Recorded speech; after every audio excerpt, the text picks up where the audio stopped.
Good evening. Good evening. I'm delighted to be with you this evening to share a few thoughts with you. Ladies and gentlemen, the world, but especially this country, every region in this great nation and every state is in the midst of an unprecedented demographic transformation. A set of demographic forces that are so dramatic, we call them disruptive demographic trends. The kinds of trends that I'm going to share with you tonight, you have to buckle your seatbelt to deal with them. And if you ignore them at your own peril. They will run you over if you don't pay attention to them. Lots of things today you can debate. Demography isn't one of them. If you're 5 years old today, 5 years from now, you're going to be 10 years old. Comes the same time every year. You just add one to what it was last year, and you got it. Every year when I go in to have my annual review with my dean, I get a big raise. As I walk in and tell him, I said, I was 58 last year. I'm 59 this year. It's called forecasting.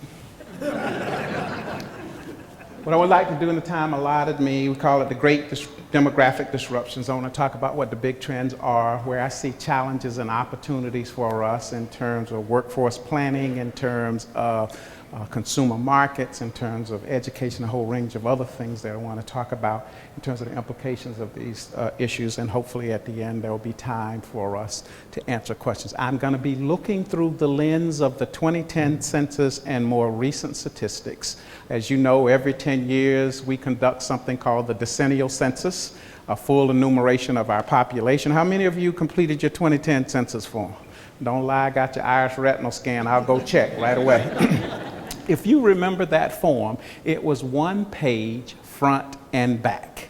Depending on the number of crumb snatchers you had in your household, it took between 10 seconds and about 15 seconds to finish that thing. Radically different from earlier censuses because there was something called the census long form, and the emphasis was really on long. You needed breakfast, you needed lunch, you needed dinner, a couple of snacks, and a stiff drink at the end to complete that form. They wanted to know about your firstborn, your lastborn, the one you don't own up to. Everything about your business, they wanted to know in that census long form. We don't do the long form in the decennial census anymore because we have a different way of collecting data called the American Community Survey, which is administered to a rotating sample of the U.S. population on an annual basis. That is, in essence, that long form. So we can monitor trends on a fairly routine basis. You don't have to wait 10 years and all of that. Having said that, the 2010 census went off without a hitch on Census Day, April 1st of every decennial census year. About 75% of the population responded, and over the next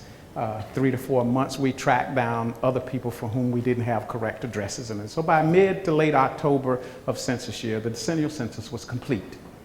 And as you all may or may not know, the Census Bureau is obligated to deliver to the President of the United States before December 31st of census year something called the reapportionment file.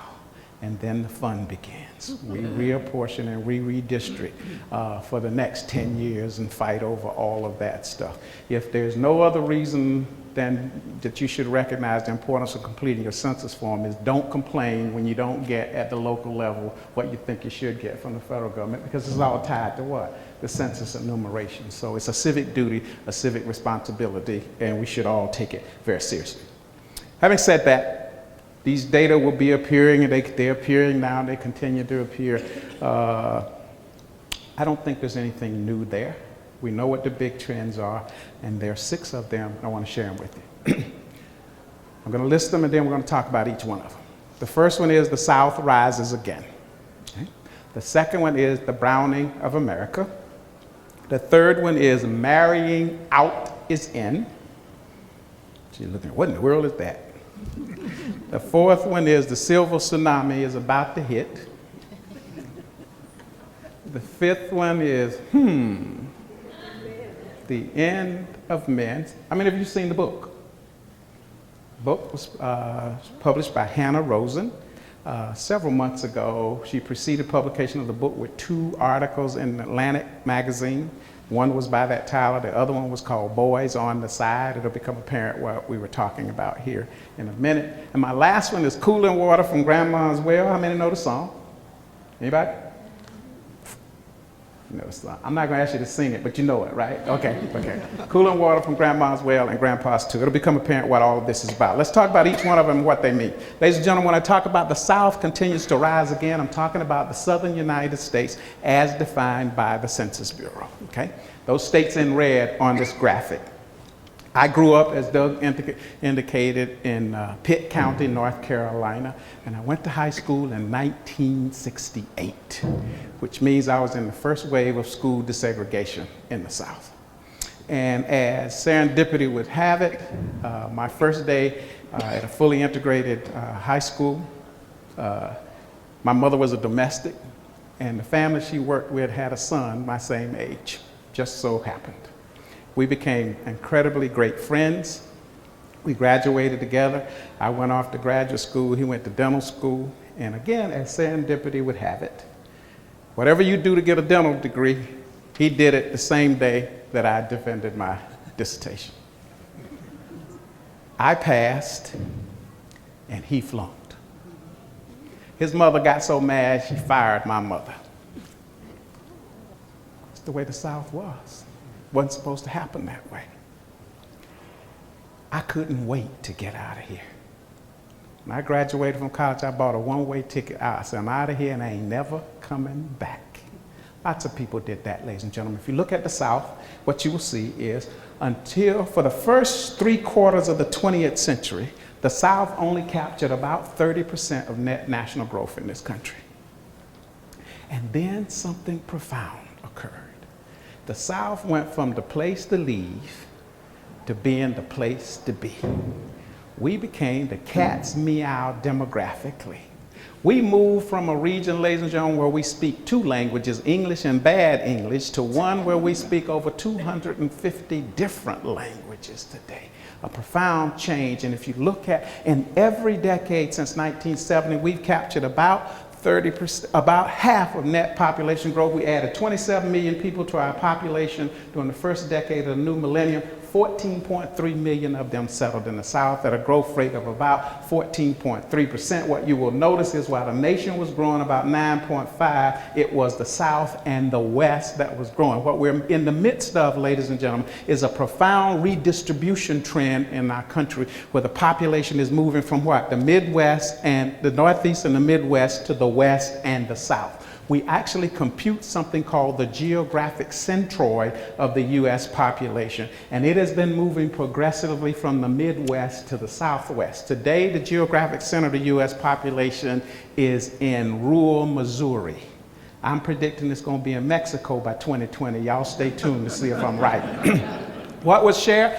The South captured about 53% of net national growth during the first decade of the new millennium. Second most rapidly growing region was the West region, 32%. Notice very slow growth in the Northeast and the Midwest, driving this population redistribution trend, driving the importance of the South as a major migration population growth magnet. But I lied to you. I said it was the South. It's really not the South. It's really 4 states in the South. This redistribution trend is about Texas, it's about Florida, it's about Georgia, and North Carolina. Those 4 states captured 71% of that 14.3 million people. The other southern states combined captured only about 29% of net national growth. So it's a very uneven pattern of what? Population change, highly concentrated. We're in the midst of it. When the nation grew by 9.5% during the first decade of the new millennium, North Carolina grew by 18.5%. So if the South was the cat's meow, we were the cat's meow squared. We had it all driving. What's driving all of this change? It's about migration and it's about immigration. If you look at the data very carefully for this region, what you will see is from 2000 to 2008, the South was the only region in the country where everybody was moving to in larger numbers than they were leaving. Where you're talking about all migrants, where you're talking about African Americans, where you're talking about Hispanics, you're talking about the elderly, you talk about the foreign born, everybody destined for the South. You can't say that about the West region. Why? The West was losing Hispanics, contrary to what you listen to and you see in the media and the like. They were losing the elderly. If you go to the Midwest, the only group that were going there in larger numbers than were leaving were the elderly. And this is a news flash. After this coming cold snap, they're going to be the heck out of there too. And if you look at the Northeast, it's kind of like when the last person leaves, please turn off the lights if they're still in here. You can actually see this snowbird movement to the south by looking at license tags. Not when you're driving, but pay attention in the parking lot. You see all of these folks, what? Headed south.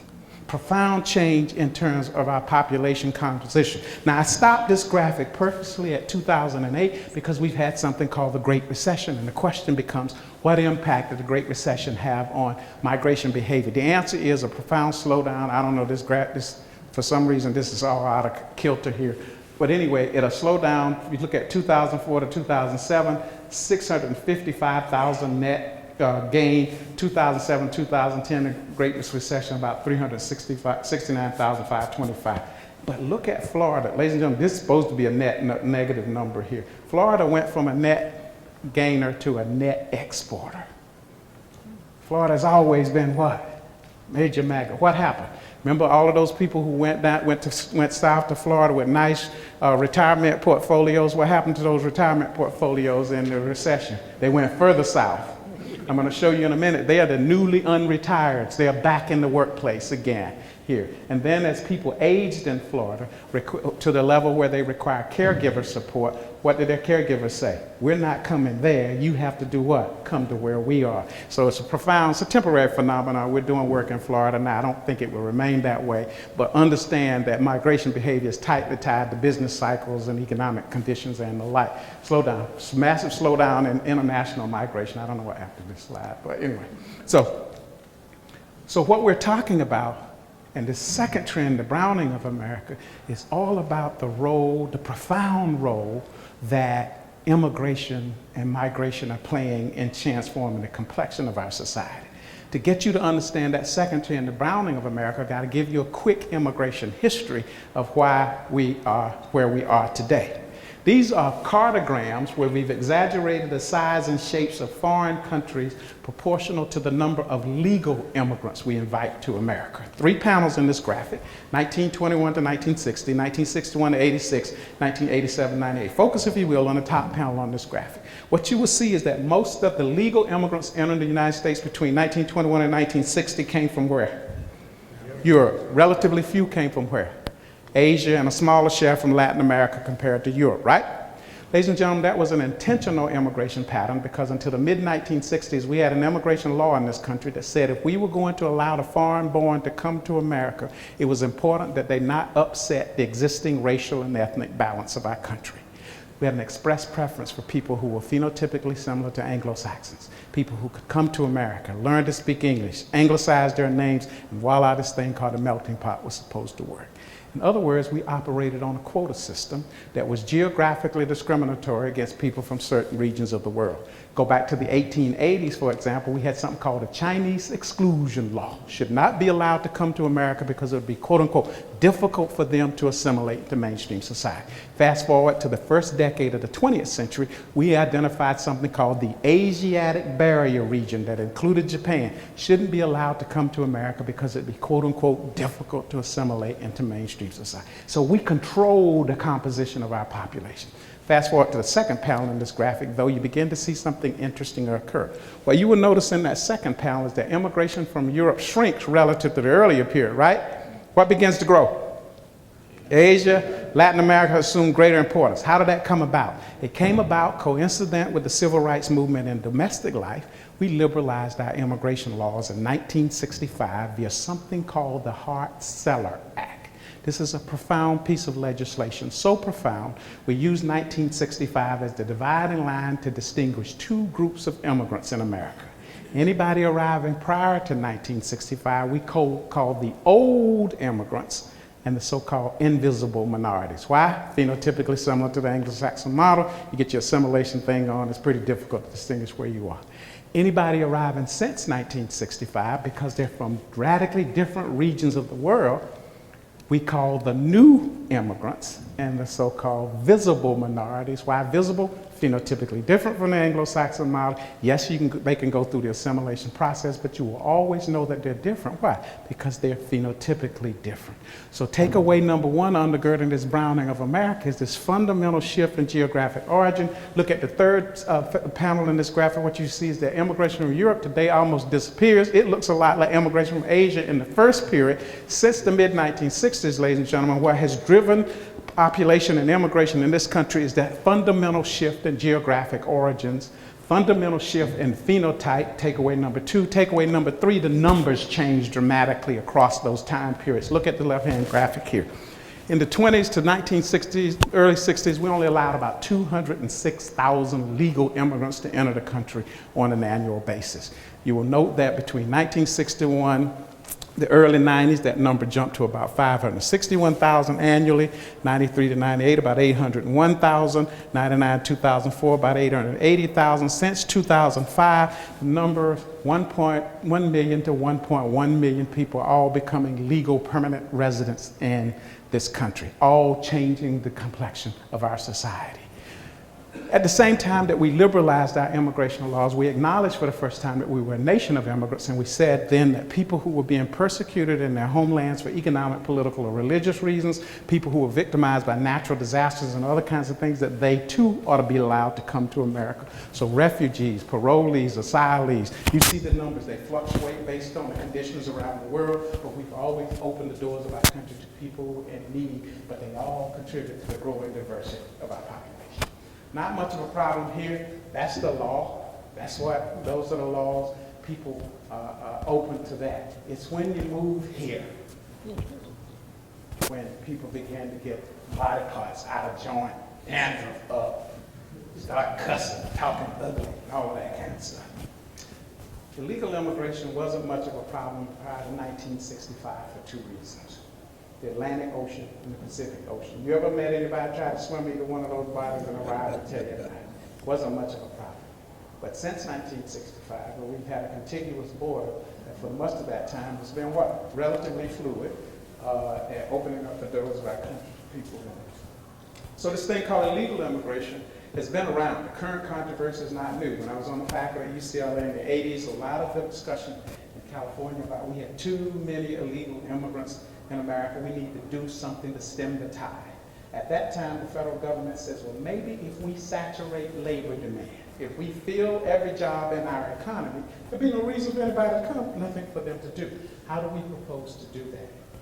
We said, via something called the Immigration Reform and Control Act of 1986, we said to any illegal immigrant in America, that if you can document that you've been here illegally, since 1982, we will grant you amnesty, no questions asked.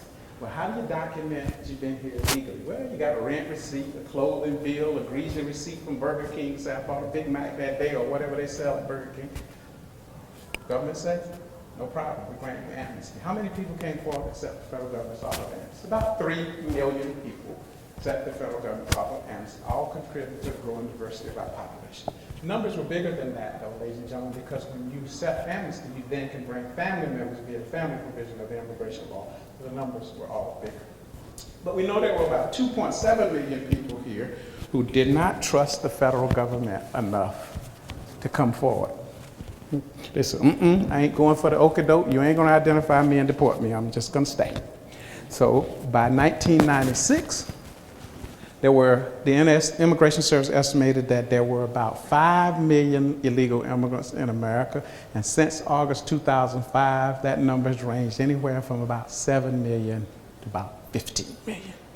And as a business demographer, I get calls from the media probably 3 to 5 times a week asking me how many illegal immigrants there are in America. And I used to stay up all night trying to figure it out and get up and take a drink of whiskey and coffee and everything, trying to get a number. Now I just got a pat answer when they ask me. I just say a lot. The real number is somewhere in the neighborhood of about 11.5 million people in this country illegally. Now, when you hear the discussion about illegal immigrants, what group becomes the poster child? some person of Mexican descent surreptitiously crossing the Rio Grande, right? I want to suggest to you it's a little bit more complicated than that. To get you to understand the complication, though, I got to confuse you a little bit, but it's not me confusing you, it's the way the statistics are gathered. Are you aware that there are a group of immigrants in America called non-immigrants? Are you aware that there are a group of immigrants in America called non-immigrants? What does that mean? Huh? What does that mean? He said, what does that mean? Let's look at them first. Non-immigrants are people we invite to come to America on a temporary basis. There are at least 68 different categories of these people. Tourists, international students, foreign diplomats, and international baseball players.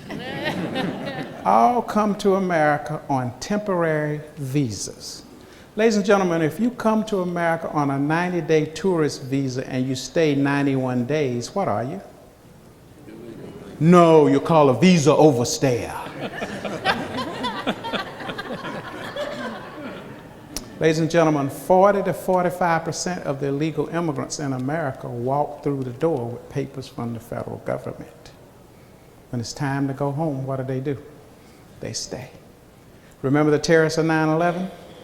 6 of them had temporary tourist visas that had not expired.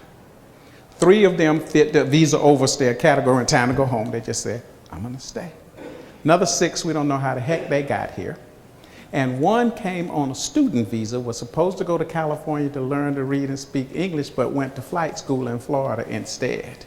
And we now know after the fact that the flight school was a bit dubious of this guy. He's going to be a pilot, but he couldn't read and speak English, so they reported him to the Immigration Service, the Aviation Administration. Anybody that would listen say, you know, this guy is a bit suspicious. The guy could speak English well enough to tell them that he had no interest in learning how to land planes, only to fly them. Why don't you hear very much about this group? Well, it's big business for us. Look at the numbers. Went from about 11.8 million in 1981 to right before 9/11 to about 32.8 million people entering the country on a temporary basis on an annually. Tourists spend $3,000 to $5,000 per visit. International students contributed about $12.8 billion to our economy annually. Why? 10 to 15% higher than out-of-state tuition and the full freight of their cost of living because they're not allowed to work while they're here. And don't tell me that an international baseball player is a low-wage worker. Okay? Why don't you? Look at the numbers. Went down after 9/11, back up. Ladies and gentlemen, my message to you is we have allowed the illegal immigration debate in this country to be hijacked, and we persecute a single group of people who, to my estimation, are only here to take care, to earn a living, to take care of their families and the like. If you're worried about homeland security, it's probably these people that you want to worry about. You know why? They come from all over the world. No offense, they look a lot like the people in this room. In fact, I don't know who's in here illegal. I'm gonna find out before I leave. Ladies and gentlemen, they're more likely to be well educated, and they could be sitting beside you in your workplace and you not know it. We are not having an honest debate about illegal immigration. My message to you is understand that it's far more complicated than what you hear, okay? If you don't take anything else away today, understand that piece. The general and larger message is that immigration, we controlled it, kept it pretty low until the mid-1960s, coincident with the Civil Rights Movement. We opened it up, and today we got somewhere in the neighborhood of about 40 million people who are foreign born, and I'm here to suggest to you, we better be glad we got every one of them here, and I'll make the demographic case for it. Who are they? About 47% of them are Hispanic. The second largest group, about 25% of them are Asian. Consistent with that redistribution that I described to you earlier, note that only about 18 or 19% of them are non-Hispanic white. Ladies and gentlemen, the old immigrants entered through Ellis Island. Today, we got immigrant gateways all over the place, including North Carolina is a gateway now. So understand that undergirding this increase in numbers, shift in origin, change in demographic kinds of context, that's what's driving the kinds of population change that we talk about. So it's leading to what I call the browning of America. And let's look at how it's doing that. If you look at that 27 million people we added to our population during the first decade of the new millennium, that growth rate of 9.7%, you can unpack the population into two groups based on self-identification. One group are Hispanic, okay? And what you will see with the Hispanic population, it grew by about 15.2 million or 43% during the first decade of the new millennium, okay? The second group are non-Hispanics. It grew by about 4.9%, the non-Hispanic population. You can unpack those of us who are non-Hispanic by race. We can be non-Hispanic white, we can be non-Hispanic black, American Indian, Alaska Native, Asian, Native Hawaiian, Pacific Islander, or two or more races. When I'm talking about the browning of America, I'm talking about population growth among everybody except non-Hispanic whites, okay? So the non-Hispanic white population during the first decade of the new millennium grew by what? 1.2%, okay? Every other group up there is a group of color. Where's your growth coming from? Look at these double-digit growth rates. I talk about the browning of America, I'm talking about the source of where growth is coming from, okay? How big is it? Of this 27 million people, 92% of it was driven by non-whites. 56% of it were driven by Hispanics, okay?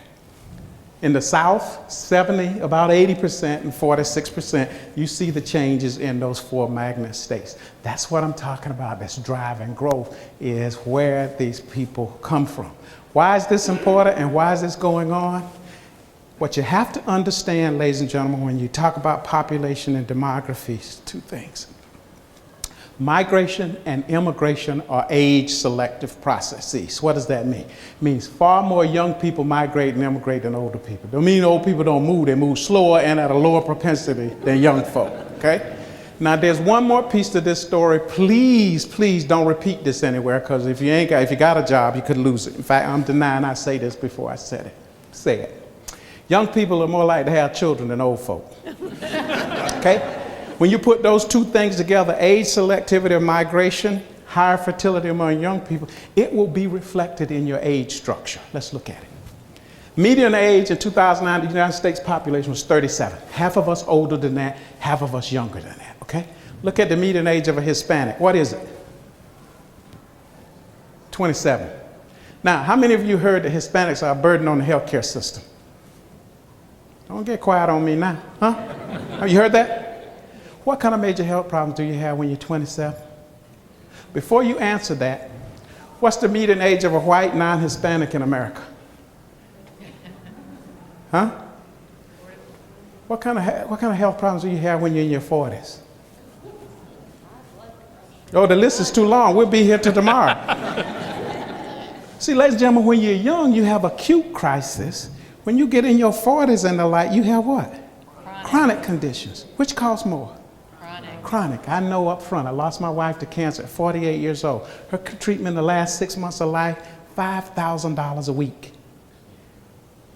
Ladies and gentlemen, look at this. This is your fertility gap. You know, look at the age differentials. Look at the age differentials.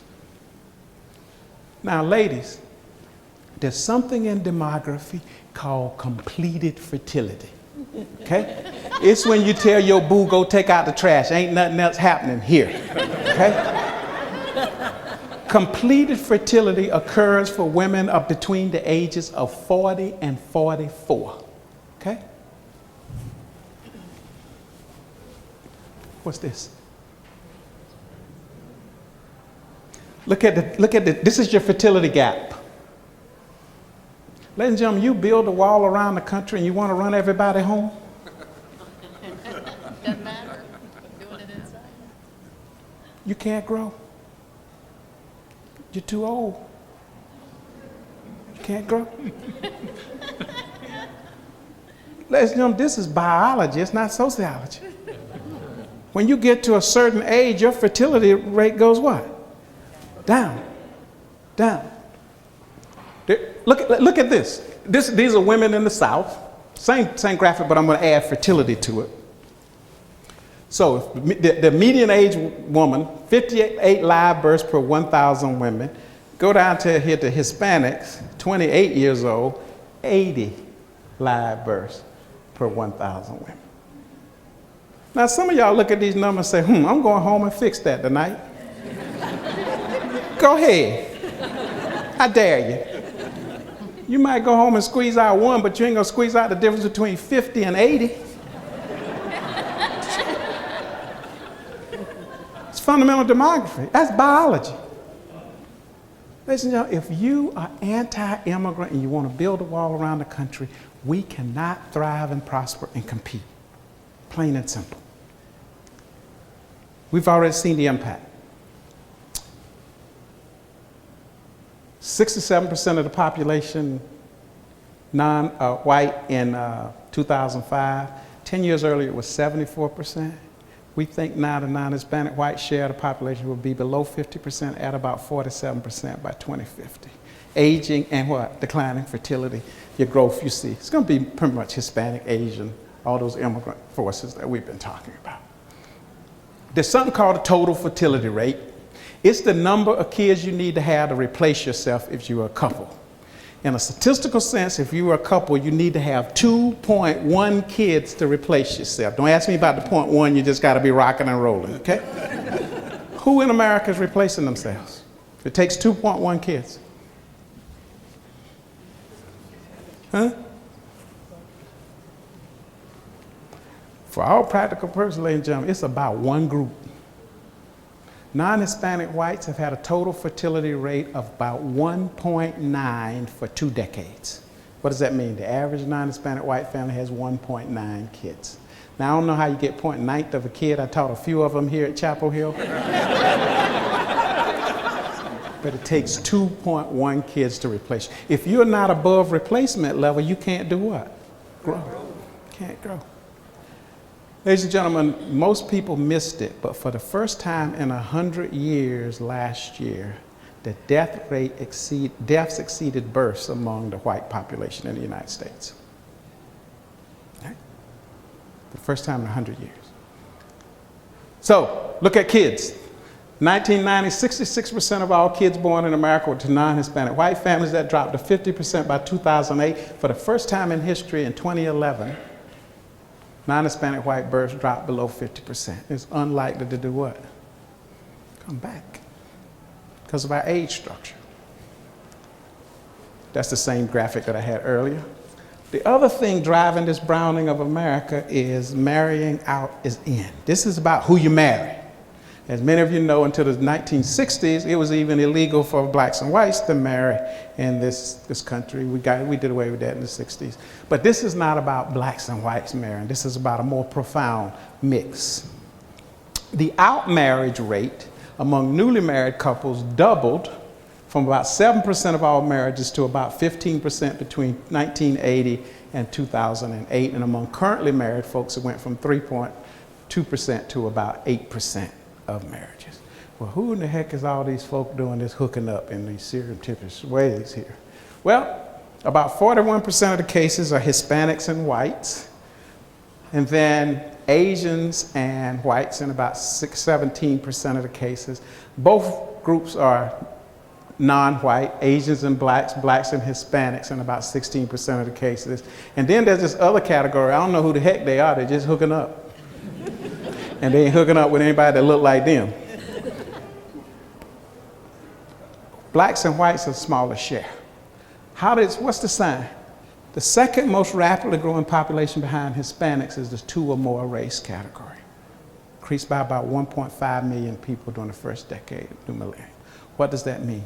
It means that the kids that walk in the door of our school system will not fit in the nice and neat little crucibles that we're accustomed to putting them in, and they won't allow you to put them in those cases. We're talking about a profound change in marriage arrangements that was further transforming the complexion of our society. Highest rate among Asians, followed by Hispanics, blacks, and whites have the lowest rate of out marriage, but you're talking about profound shift in the composition of our population.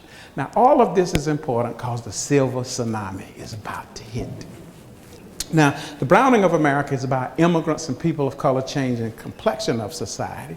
The Silver Tsunami is about the aging of our native-born population. Okay? We call it the graying of America. Well, how do you know if you're part of the graying of America? There are 4 litmus tests, okay? Number 1, if you have difficulty seeing this screen, you're part of the graying of America, okay? Number 2, if you got to go to the restroom twice during this presentation, you're part of the graying of America. Number 3, if you fall asleep, you're just an old codger, it ain't my fault, you're part of the graying of America. Show of hands, the number of people in the room born in 1945 or earlier. Pre-boomers, okay? How about people born 1946 to 1964? Boomers, okay? How about 1965 to 1980? Gen X. How about 1980 to 2000, 2001? Gen Y. What was the largest number of hands? Boomers. Boomers. Ladies and gentlemen, those of us who were born between 1946 and 1964 are part of the post-World War II hormonal rush in America. Our fathers went off to World War II and came back home and got busy. They got busy to the tune of producing 80 million of us. On January 1st of 2011, the first baby boomer born in America turned 65 and became eligible for what? Everything. Everything. Over the next 20 years, every day, 7 days a week, 365 days a year, we boomers will be turning 65 to the tune of 8,000 per day. Let's look at it. This is called the Silver Tsunami. Look at it. Those of us who were boomers, 45 to 64 in 2009, 79 million people in that category, growth rate of about 17 million, absolute increase of 17 million, growth rate of 27%. What's the second most rapidly growing population? 65 plus. The average person turning 65 today is going to live another 18.7 years. We don't die, we multiply. Okay? We now think living to 100 on a routine basis is well within reach. Why? Well, we're taking better care of ourselves. How many of y'all heard about this thing called 60 is the new 30? Huh? Guys think they got some commercials on TV, women 60 years old in yellow spandex twitching, talking about 60 is the new 30. You seen it? I'll tell you something, 60 is 60. But we're taking care of ourselves and living more active lives and all of that. Number 2, we got something called regenerative medicine now. Okay? We got a scientist at Wake Forest, he's regenerated a bladder. So your bladder wear out, we'll sell you another one. You just tell me what color you want. We got people researching the esophagus. We got a scientist I just visited last week at NC State that are regenerating ears. People who come back from Iraq and places maimed and like they'll regenerate. I mean, we think that there's one school of thought that says the person who will live to 130 has already been born. But think about this, ladies and gentlemen. Look. So we're aging, living longer, but look at, this is a combination of Gen X and Gen Y. What happened to them? What happened? They declined, didn't they? Ladies and gentlemen, one of the things that we've missed and don't understand is that the debilitating diseases that beset boomers and pre-boomers later in life are beginning to beset Gen X and Gen Y, what? Earlier in life, leading to the early onset of disability and what? Death. So think about this for a moment. Everybody here is paid into the Social Security system. But back here, you're losing population. Last time I looked, Social Security was a pay-as-you-go system, right? You already paid in, but there's no guarantee that you get what? Anything out of it. Ladies and gentlemen, you need a working age and a growing population to do what? Sustain these things. Again, if you build a wall around the country and send everybody home, what you got? You got trouble on your hands. You got serious trouble.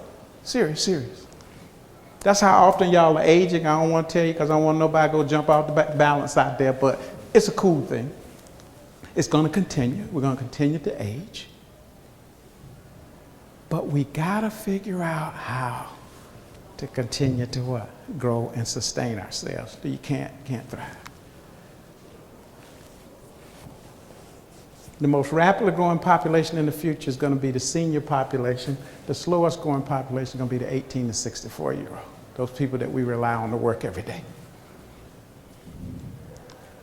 And those are the newly unretireds. They're back in the workplace. Now, ladies and gentlemen, this aging phenomenon has major significance for our society and our organizations. First of all, number one, for the first time in history, we got 4 generations of people in the workforce. Everybody from the pre-boomer who's most familiar and in love with the rotary dial phone to Gen Y that waltzes in at 10:30 in the morning with 2 buds in the ear whistling, and all us boomers who've been there since 4:30 in the morning because that's the way we roll. And when Gen Y walks in at 10:30, we say, look at there, that's a bad work ethic right there. And Gen Y takes those 2 buds out long enough to say, you can't spell work ethic because I finished in the first 10 seconds I walked in the door what you've been navel gazing at since 4:30 this morning. And then pre-boomers still trying to get that first rotary dial phone call through for the day.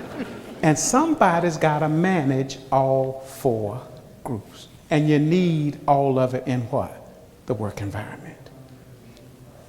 It requires a far more agile and flexible work system today. The second thing, ladies and gentlemen, is for most of us in the future, child care will not be the issue. I just showed you fertility rates are doing what? Going down. In the future, what will drive our society is elder care. And elder care is radically different from child care. Child care is pretty routinized. You drop your crumb snatch off at the daycare in the morning, you go pick them up at 5 o'clock in the evening. You may have to go at lunchtime, they do something they ain't got no business, but usually it's pretty predictable stuff. Elder care is different, particularly if you have a loved one that's what? With Alzheimer's or dementia. Right now, ladies and gentlemen, we say work organizes our lives. If you think about it, it kind of does. In the future, life will organize work. Because if you have a loved one that you have caregiving responsibilities for, you're going to have to figure out how to squeeze work in around those responsibilities. And the more diverse our population becomes, the more diverse living arrangements and these responsibilities will be. We have to build far more agile and flexible organizations in the future, ladies and gentlemen, to accommodate life. Because that caregiving, we got about 1.5 million millennials who have caregiving responsibilities. Profound kinds of change, and everything in society has to change as a function of an aging population. Everything. So we're talking about this profound shift in terms of the organizational culture and the way we do business. And we rank companies now on their ability to be more agile and flexible to accommodate life and the like. And there are lots of that going on. Here's the problem. If you look at, show it to you by generation, boomers growing at 35%. This is the South. Pre-boomers at 20%. Gen X declined by 1.7%, slow growth among Gen Y. You need all of these people to be working as hard as they can and paying what? Taxes. Otherwise, you can't sustain yourself. That's just, you can look at it. What you see is that the more diverse the population, the more diverse the generations are. But you can look at that. Huh. I know y'all saying, why in the world we come to this thing for? You know, depress us to no end. So let me get you some good news first. The good news first. Women are about to surpass men as the numerical majority in the paid workforce. In 2010, women constituted 49.8% of paid workers. The operative term is paid. Women have been working all their lives, paid, okay? That's the good news. But ladies and gentlemen, this statistic is not because we've decided to treat women fairly in society today. Wage gap is still pretty wide. Rather, this is a function of men doing so poorly in American society today. Let's look at it. Today, 3 times as many men of working age do not work at all compared to 1969. Why don't they work? They have skills mismatches. They have not been able to make the transition to what? A restructured economy. They have disabilities, or they are what? Incarcerated.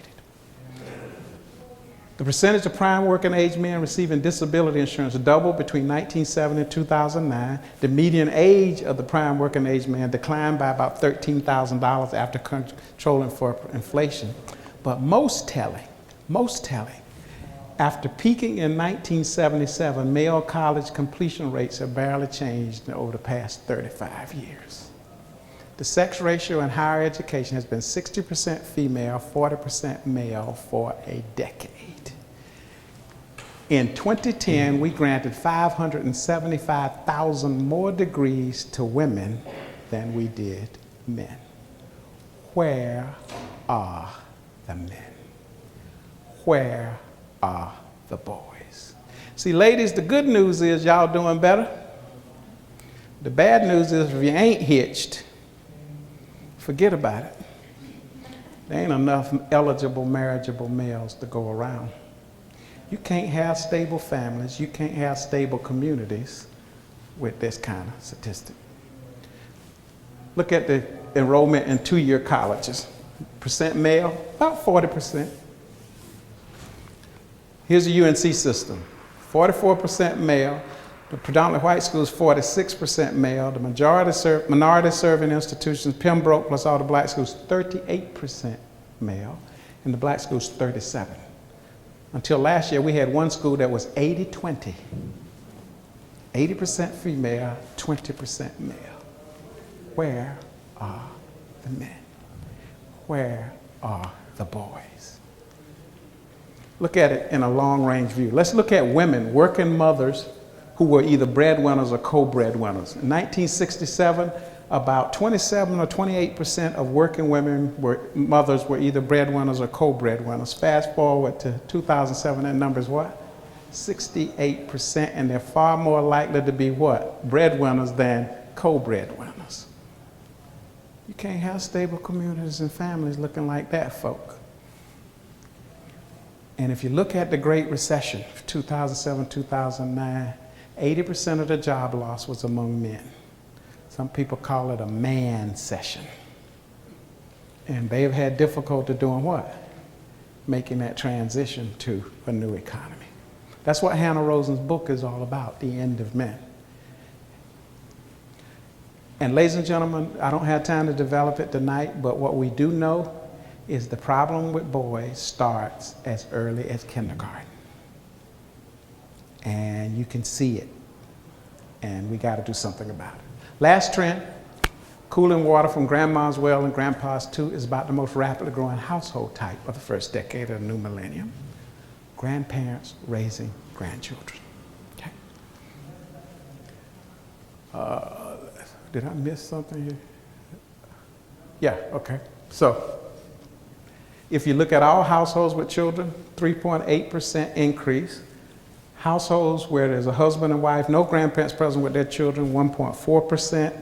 Both grandparents, 42%, and grandmother only is 9%. I don't know why you can't see this, but grandfather only grew by about 29%, raising grandchildren. Now, most of you all probably think about your grandma, and if your grandma was like mine, my grandmother was 97 when she passed away. What that means is she had an AARP card when I was born. About half of these grandparents are between the ages of 30 and 50.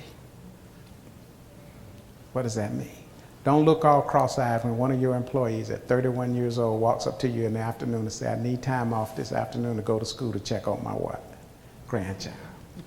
It's a real deal. At our school in Durham, I have a 45-year-old great-grandmother as a caregiver. I didn't say grandma, I said great-grandma. Now, there are some grandmothers that are in their 80s and 90s on their second, third, fourth, fifth tour due to of child rearing. Grandma can't get out of the rocking chair. 14-year-old got the car out cruising looking for a 30-year-old man. I didn't make that one up. That one happened in my own family. It's lucky I'm not standing here with stripes going the wrong way tonight. See? And the reality is, we got to deal with it all. And in many instances, not only are the grandchildren in the household, but one or both of the biological parents may be there at the same time. Why? See, ladies and gentlemen, we've had this Great Recession, housing foreclosure crisis. When you lose your house, what do? You go home. Now, what does this mean? Kid in that household, smart as a whip, trying to get a scholarship, and scholarship is based on household income. And you in a house with 22 different folk. You can't even qualify for what? Scholarship. Because all of this stuff has changed so dramatically. That's the stuff in the South is growing tremendously in terms of grandparents and the like. So my message to you quickly, Doug, how many minutes I got? Am I over? Okay. Diversity rules, but challenges abound. But ladies and gentlemen, here is the thing that you got to worry about. This is a racial and typology map of the U.S. The red counties on this map are racial generation gap counties. In these counties, the adult voting age population are predominantly white, aging, empty nesters, okay? But the school age population is predominantly minority. What kind of support for public education you think you get there? That's the ain't got no dog in the fight crowd, okay? The gold counties are minority-majority counties. The adult voting age population is predominantly minority. The school age population is predominantly minority. Lots of interest in public education. What's missing? Ain't no money there. Low wealth counties. The white space are majority-majority counties. The adult voting age population predominantly white. School age population predominantly white. But about a third of the kids in those school districts are kids of color. But if you peer beneath the veneer, what you will find is that 30% of kids of color find themselves in one of two situations. Either they are concentrated in racially isolated, under-resourced schools in those districts, or within the good schools, they're on the what? Non-academic prep track. In other words, ladies and gentlemen, the new majority of kids of color in America, are between a rock and a hard place through no fault of their own. You cannot have a civil, stable, sustainable society with this picture. I know of no society that remains civil where you exclude what? The majority. When you're at your book club, whatever kind of thing you're having, and people tell you they don't have a dog in the K-12 education fight, tell them yes, they do. It's called the future competitiveness of our nation. If we don't educate this population and invest in them, we cannot thrive and prosper in an economy that the only constant is change. And it's a volatile situation. It's a fundamental kind of thing that you got to understand if we don't deal with. Even when you get that right, we got some challenges. I want to look at 3 recessions really quickly to give you something else to chew on. Look at 90 to 93, 2001, 2004, 2 recessions. What this is long-term employment. If you look at these 2 recessions, long-term joblessness, meaning you were unemployed 6 months or longer, grew and increased more rapidly among people with some college, a bachelor's degree or higher than it did among people with a high school diploma or less. Could I say it again? Long-term joblessness increases more rapidly among people with some college, a bachelor's degree or higher than it does among people with a high school diploma or less. Ain't supposed to be, is it? My grandmama had a 3rd grade education, but she was no fool. When she heard statistics like that, she said, that's bass backwards. It ain't supposed to be that way. Weren't we told that if you go to school, get good grades, graduate, stay out of trouble with the law, that life was supposed to be good. Ladies and gentlemen, it's no longer the blue-collar Joe or Jane that's hurt by what? Economic restructuring. We are, in essence, in a white-collar recession. See, a white collar. And if you look at the long-term unemployed in 2009, look at these 5 occupations: architects and engineers, managers, community and social service operators, maintenance workers, and production occupations. What this says is, of the architects and engineers that were unemployed, 41% of them unemployed 6 months or longer. Now, I thought we needed more STEM education, right? Everybody talk about STEM. If I hear that word again, I'm gonna grow a stem. If we need more STEM education, why are the engineers that we got unemployed 6 months or longer?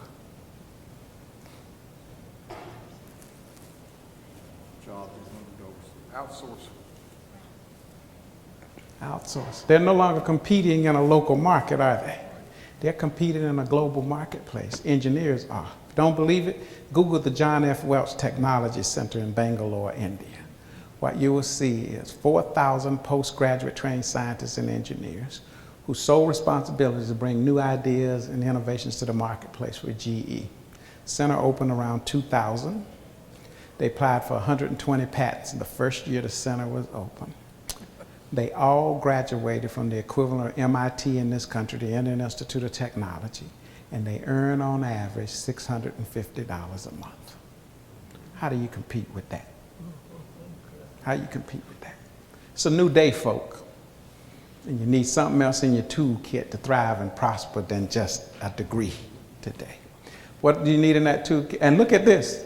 I mean, the same. So if you look at poverty, same thing. Poverty grows more rapidly among people with some college or bachelor's degree or higher than it does with a high school diploma or less. Why?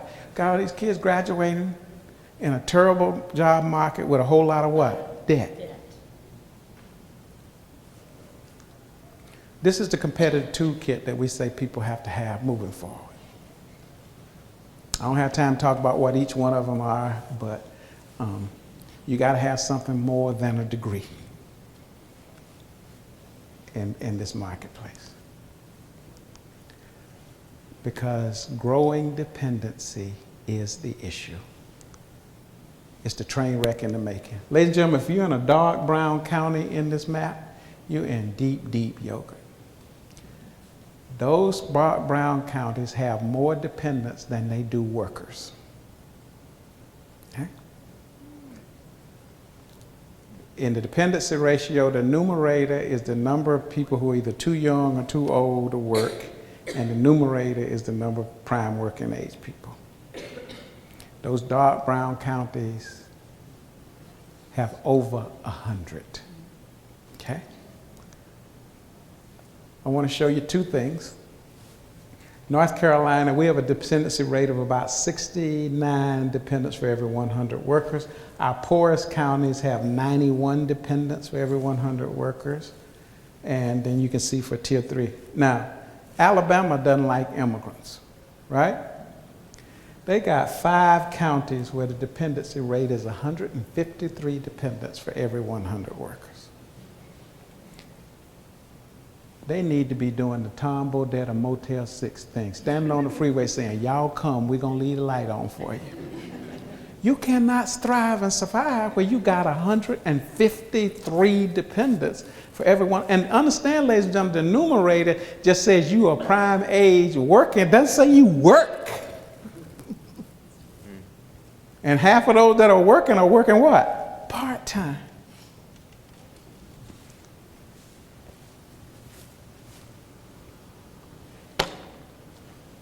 If you don't understand the significance of these trends, we have to figure out a couple of things. We have to embrace immigrants. Got to understand that we were built on what? Immigrants. Secondly, we're going to have to figure out how to deal with what we call our wayward sons problem. And all of us are going to have to become more active in K-12 education. Not just because it's a social or moral thing, but as a competitiveness issue. I have a graphic I didn't show you here. We just finished an enrollment projection study for a school system that will remain nameless in North Carolina, but they produce about 6,000 graduates every year, and about between 1,000 and 2,000 of their graduates go to the community college every year nearby. Of that 1,000 to 2,000 graduates who go to community college, 70% of them can't pass developmental level math 1. That's add and subtract and multiply and dividing. There are 4 levels of developmental level math before you get to college level math. Only 7% of the 70% ever make it to the what? Starting line. You can't compete that way. Can't compete that way. We got to figure out how to do it. And for those of you who argue that illegal immigrants broke the law, you did too. And everybody who says that they cost more than they contribute don't know what they're talking about. I dare you to show me the evidence. I can show you the opposite, but that just doesn't hold water. Don't go for the okie doke, because that's what it is. If you listen to it, it's all hype. We can do better. We're better at this. And we got to get busy spreading the word. I appreciate y'all's time. My knees hurt. I'm old. I'm tired.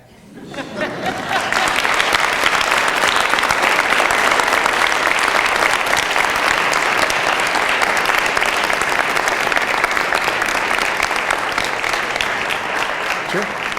I thought that was fantastic. What do you think? I think another round of applause.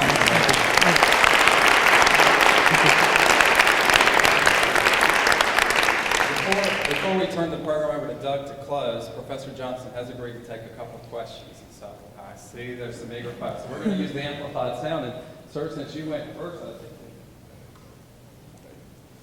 You talked about the declining percentage of men in the workforce, and you said we can trace what's wrong all the way back to kindergarten. Would you expand on that? Yes, sir. There is there's something called the 4th grade failure syndrome, particularly among boys of color. They all come to school ready to learn, and they're on an upward trajectory until they get to about the 4th grade, and they begin to disengage, and it's a precipitous drop till they get to about the 9th grade where they can drop out of school. And there are multiple theories about it, but there's something about the 4th grade that says, you know, it's when kids begin to recognize class differences and when teachers begin to treat kids in different ways. And so we must intervene in that process. And you may have heard that, you know, criminal justice systems look at performance in kindergarten up through grade 3 and use those performance indicators to predict future needs for prison beds. We have to intervene in that process. And we have to engage these kids in a sustained and enduring way. That's what we try to do at the school that we've done in Durham. But if you look at the data, I have it on another graphic, it's unbelievable. So we know what it is. I think we just have not marshaled the will to deal with it. Who's defined the rate? What book puts all this together? In terms of What is the 4th grade? what book? Oh, it goes, I mean, there are lots of scholars that do work on this whole issue. I mean, we've written on it extensively. We have a R&D group in the UNC system that's doing work on this called Bridge to Success Innovation Hub in K-12 education space.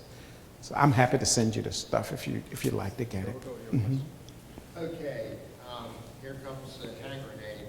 When are you going to share this information with the current administration? Yeah. What happened to your friend who was going to be a dentist? Thank you. Oh, he finally made it. Finally made it. I have not spoken to the legislature, but who I have spoken to is the National Conference of State Legislators from all over the country twice. And so some of our people were there, but so it was a bigger audience of about 5,000 people. But Must have fallen on deaf ears of those from North Carolina. I don't know. It's a big audience.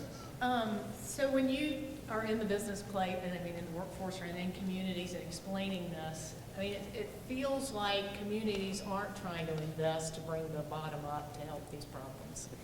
What is your take on it? Well, in all fairness to people, sometimes they've never thought about it this way.